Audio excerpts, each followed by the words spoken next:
চার নম্বর হাদিসটা আবু হুরায়রা থেকে বর্ণিত, লা তাকুমুস সাআতু হাত্তা ইয়াক্তাতিলা ফিআতান দাওয়াহুমা ওয়াহিদা।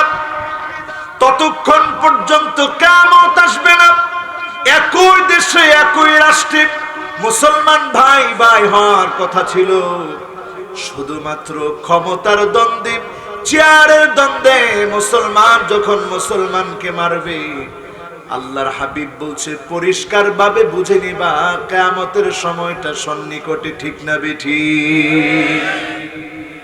এটা মোটেও আমাদের দেশে নাই। কথা কয় না, আছে কম না বেশি? একই সাথে বাড়ি, একই সাথে ঘর, একই জেলা, একই থানা, একই গ্রাম, শুধু মারে কেন? ওই যে ক্ষমতার দ্বন্দ্বে, চেয়ারের দ্বন্দ্বে মারামারি কাটাকাটি হয়। ঠিক কিনা বলেন? কয় নাম্বার? এবার কয় নাম্বারে? 5 নম্বরে আমার ভাইরা, হাদিসটি আব্দুল্লাহ ইবনে মাসউদ থেকে বর্ণিত। ছোট্ট একটা ঘটনা না বললেই নয়। আব্দুল্লাহ বিন মাসউদ এমন হালকা পাতলা ছিলেন, পা গুলা চিকন চিকন ছিল। আল্লাহর হাবিব একদিন ইবনে মাসউদের দিকে তাকায় আছেন, প্রচন্ড বাতাসের ভিতরে ঘুরে পড়ে গেলেন। সাহাবায়ে কেরাম হেসে ফেলল। আল্লাহর হাবিব বললেন, ও সাহাবীরা হেসো না, আমার ইবনে মাসউদকে তোমরা চেনো না? আমার ইবনে মাসউদের দুইটা পা এত ওজনী, এত ভারী। ইবনে মাসউদের দুইটা পা যদি এক পাল্লায় দেওয়া হয়, অন্যদিকে যদি খোদ উহুদ পাহাড়টা দিয়ে দেওয়া হয়, উহুদ পাহাড়টা 6.5 কিলোমিটার লম্বা, উহুদ পাহাড়টা যদি একদিকে দিয়ে দেওয়া হয়, অন্যদিকে যদি ইবনে মাসউদের দুইটা পা দিয়ে দেওয়া হয়, ইবনে মাসউদের দুইটা পা উহুদের চাইতে ভারী হয়ে যাবে। কারে দেখে হাসো? সাহাবায়ে কেরাম হাসা বন্ধ করে দিলেন। আল্লাহর হাবিব ইবনে মাসউদের জন্য দোয়া করে দিলেন। ইবনে মাসউদের জ্ঞান আল্লাহ বাড়ায় দিলেন। সেই সাহাবী হাদিস বর্ণনা করেন, লা তাকুমুস সাআতু, ততক্ষণ কিয়ামত হবে না, হাত্তা ইয়াসুদা কুল্লু কবিলাতিন মুনাফিকুহা, যতক্ষণ না মুনাফিকরা নেতা না হবে, মুনাফিকরা যতক্ষণ না নেতৃত্ব না দিবে, যতক্ষণ না এলাকায় এলাকায় মুনাফিকদের নেতৃত্ব না চলবে, ততক্ষণ পর্যন্ত কিয়ামত হবে না। যখনই মুনাফিকরা নেতা হবে, কিয়ামত হবে। ঠিক না বেঠিক? কাফেরদের চাইতে ভয়ঙ্কর হচ্ছে মুনাফিকরা। ঠিক তো কয় না? আর আসতে বলেন, কাফেরদের চাইতে ভয়াবহ হচ্ছে, আর একটু জোরে বলেন, কাফেরদের চাইতে ভয়াবহ হচ্ছে। সেই যুগের মুনাফিকদের বড় বড় ড্রেস ছিল, বেশভূষা ছিল, দেখলে মনে হতো কোথা থেকে যেন তারা নেমে এসেছে। কিন্তু তারা পদে পদে ধোঁকা দিয়েছে। আজও যখন মুনাফিকরা ধোঁকা দিবে, বোকা বানাবে, ফিদ্দারকিল আসফালি মিনান নার, মুনাফিকদেরকে যিনি জাহান্নামের অতল গহ্বরে জায়গা দিবেন তিনি কে? এটাও যদি পার্সেন্টেজ করেন, কয়টা আলেম মেম্বার হইতে পারছে? আমি আর বেশি বললাম না। কয়টা ইমাম মেম্বার হয়েছে? হুজুরা যদি একটু এগুলো নিয়ে চিন্তা করে, হুজুর রাজনীতি নিয়ে আপনার চিন্তা করা দরকার নেই। কথা কন, আপনি ওয়াজ নসিহত করেন, খুব ভালো হুজুর, একটু আপনাদেরকে বুঝাই দিই। মনে কষ্ট নিচ্ছেন না তো? আর কষ্ট নিলেও তো এটা বলা লাগে। বলবো? একজন চাচা এই কথা বলার পরই মনে কষ্ট পেয়ে গেছে। জি হুজুর এখন এইদিকে যাচ্ছে না। আমি এইদিকে যাচ্ছি না, এইদিকে আসি। আপনারা কি বলেন? মুনাফিকদের সাথে আমাদের কোনো সম্পর্ক? আরো চিল্লায় বলেন, মুনাফিকদের সঙ্গে আমাদের কোনো সম্পর্ক? হিসাব করেন মুসলমান মুনাফিকরা কেমন। সেই যুগে যেমন এখন আরো ভয়াবহ। সেই যুগে তো সুরত ছিল, সিরাত ছিল না, সুরত ছিল, আখলাক ছিল না। এখনকার মুনাফিকরা আরো ভয়াবহ। এই মুনাফিকদের কারণে আল্লাহর জমিনে দিন কায়েম আজ অবধি হচ্ছে না, ঠিক না বেঠিক? মুসলমানের সন্তান কিন্তু জমিনে দিন কায়েম হোক চায় না, এমন মুসলমানের সংখ্যা কম না বেশি? আমি একটা উদাহরণ দিলে আপনারা কষ্ট পাবেন, ব্যথা পাবেন। জমিনে দিন কায়েমের জন্য আল্লাহর হাবিব সাল্লাল্লাহু আলাইহি ওয়াসাল্লাম হিজরত করলেন। 13টা বছর তিনি মক্কায় দাওয়াত দিলেন।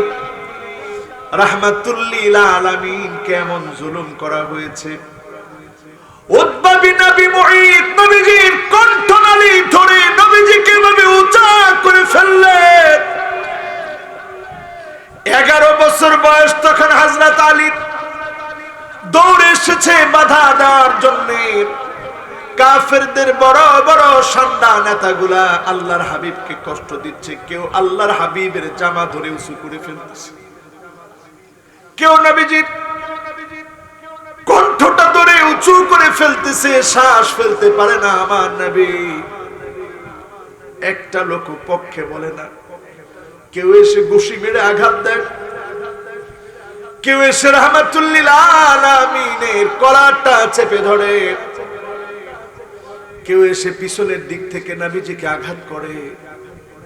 হযরত আলী বলেন, আমার কলিজাটা সেদিন ফেটে যাচ্ছিল, কিছুই করতে পারতেছি না। সেই মুহূর্তে হঠাৎ করে হযরত আবু বকর দৌড় মেরে আসলেন। আতাকতুলুনা রাজুলান আয়াকুলা রাব্বি আল্লাহ।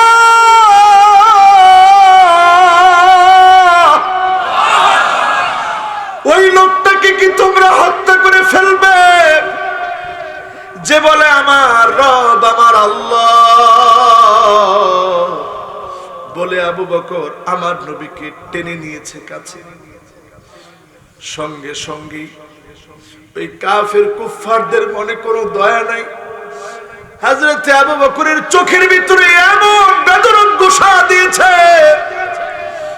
চোখ দিয়ে রক্ত ঝরতেছে। হযরত আবু বকরের চেহারা ফেটে রক্ত ঝরতেছে। হযরত আবু বকরের হযরত আলীকে জিজ্ঞাসা করা হলো, সবচাইতে বড় বীর কে? হযরত আলী বললেন, সবচাইতে বড় বীর হযরত আবু বকর। কারণ আমি দেখলাম সেদিন আল্লাহর নবীর পাশে কেউ ছিল না, নিজে হযরত আবু বকর এসে আল্লাহর হাবিবকে টেনে নিলেন, একের পর এক আঘাত খেলেন। একবারের জন্য আল্লাহর হাবিবকে হযরত আবু বকর ছেড়ে দেন নাই। বলেন আল্লাহু আকবার। ঘরে চলে গেলেন। আবু বকর রাদিয়াল্লাহু তাআলা আনহু সুস্থ হয়ে গেলেন, উঠতে পারে না, শরীর দিয়ে রক্ত ঝরে, চোখ দিয়ে রক্ত পড়ে, চেহারা দিয়ে রক্ত পড়ে। ঠিক সেই সময়ে বারবার আবু বকরের মাকে বলতেছে, আম্মা কেমন আছে আমার নবী, নবীর খবরটা এনে দেন। ফাতেমা রাদিয়াল্লাহু তাআলা আনহা আসলেন, এদিক সেদিক তাকাচ্ছে, মুসলমান নয়, কেমন করে আল্লাহর হাবিবের খবর দিবে? আবু বকরের মা দাঁড়িয়ে আছে, বারবার বেকুল হয়ে আবু বকর বলতেছে, কেমন আছে আমার নবী? খবর জানার জন্য বেকুল হয়ে গেছে। বাধ্য হয়ে ফাতেমা রাদিয়াল্লাহু তাআলা আনহা বললেন, আব্বাজি ভালো আছে, আপনাকে খবর পাঠাতে বলেছে, ভালো আছে, আপনার খবরটা জানতে চেয়েছেন, আপনি কেমন আছেন? আবু বকর আর দেরি করে নাই, দৌড় মেরে রাহমাতুল লিল আলামিনের কাছে অসুস্থ শরীরটা নিয়ে চলে গেছে। আল্লাহর হাবিব আবু বকরকে দেখে আবু বকরের জন্য দোয়া করে দিয়েছে। সেই যে আবু বকরের সাথে নবীর মহব্বত হয়েছে, সেই মহব্বত এত দামি মহব্বত, গারে সোরেও সেই মহব্বত। বীরিজকে সামনে গিয়ে আল্লাহর হাবিব বিশ্রাম নিয়েছেন, সেখানে আবু বকরের সঙ্গে মহব্বত, একসঙ্গে হিজরতের মহব্বত। আবু বকরকে নবী প্রশ্ন করেন, ও আবু বকর, তোমার কাছে কোন জিনিস ভালো লাগে? আবু বকর বলে, নবী আপনার চেহারার দিকে তাকায় থাকি, এটাই আমার কাছে ভালো লাগে। বলেন আল্লাহু আকবার। কি মহব্বত! এই দিন এমনি আসে নাই, এই দিনের জন্য অনেক কষ্ট আল্লাহর হাবিব করছে। মুনাফিকরা অনেক যন্ত্রণা দিছে, কাফেররা অনেক জ্বালাইছে। এই যন্ত্রণার পর আল্লাহ পাক জমিনে দিন কায়েম করছেন। যে উদাহরণটা দেওয়ার জন্য এই কথাটা বললাম, উদাহরণটা সেই ওই যে নবীজিকে আঘাত করা হয়েছিল, ওই জামানাটার নাম ছিল আইয়ামে জাহিলিয়া, জাহিলিয়াতের যুগ। আচ্ছা বলেন তো, তখন কি সূর্য উঠতো না, চাঁদ উঠতো না, তারকারাজি ছিল না, মানুষগুলা কি ভাত খাইতো না? তখনকার মানুষকে জাহিলিয়াতের যুগের মানুষ বলা হতো কেন? কারণ সেই যুগের ভিতরে জেনা ব্যভিচার ছিল, সেই যুগের ভিতরে মদ ছিল, সেই যুগের ভিতরে কন্যা সন্তানকে জীবন্ত কবর দেওয়া হতো। সেই সময়ে মহিলারা অবাধে মাই বডি মাই রুলস, এই নীতি ছিল, আমার বডি আমি যেভাবে ইচ্ছা সেভাবে দেখাবো। এই জন্য সেই যুগটাকে জাহেলিয়াতের যুগ বলা হতো। মানুষ যেখানে জুলমের শিকার হতো, জালেমের কোনো বিচার ছিল না, নিরপরাধ মানুষকে অপরাধী সাজানো হতো। শক্তির জোরে, ক্ষমতার জোরে যার উপরে যা ইচ্ছা তাই আইন করা হতো, বিচার করা হতো। শ্রেষ্ঠ মানুষ আল্লাহর হাবিবকে সিয়ামে আবি তালেবের ভিতরে 1 বছর 2 বছর না 3-3টা বছর তারা খেয়ে রেখেছে। নবীজি আমার গাছের ছাল পর্যন্ত খেয়েছে, কষ্ট আর ক্ষুধার যন্ত্রণা সহ্য করেছে। একটা বার চিন্তা করেন, এই জন্যই যুগটার নাম জাহিলিয়াতের যুগ হলো। আল্লাহর নবী হিজরত করে ফিরে আসলেন, ইসলাম প্রতিষ্ঠা হয়ে গেল, মানুষগুলার চরিত্র পরিবর্তন হয়ে গেল।